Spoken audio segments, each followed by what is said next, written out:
దేశంలోని అనేక గణేష్ ఆలయాల్లో వైవిధ్యమైన విగ్రహాలున్నాయి. అలాంటి ఓ అరుదైన గణపతి తెలంగాణలోని నాగర్ కర్నూల్ జిల్లా తిమ్మాజిపేట మండలం అవంచలో కొలువుతీరి ఉన్నాడు.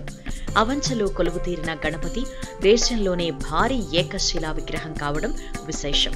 భక్తులు ఐశ్వర్య గణపతిగా కొలిచే ఈ గణనాథుడి ఎత్తు 30 అడుగులు. దేశంలో ఇంత ఎత్తైన ఏకశిలా విగ్రహం మరెక్కడా లేదు. ఈ అరుదైన గణపతిని చూడడానికి అనేక ప్రాంతాల నుంచి భక్తులు విచ్చేస్తారు. ఈ అరుదైన ఏకశిలా విగ్రహం 11వ శతాబ్దం నాటికి చెందిందని చరిత్ర చెబుతోంది. గుల్బర్గా రాజధానిగా పాలించిన పశ్చిమ చాళుక్య రాజైన తైలంపుడు ఈ విగ్రహాన్ని ఏర్పాటు చేయించాడు.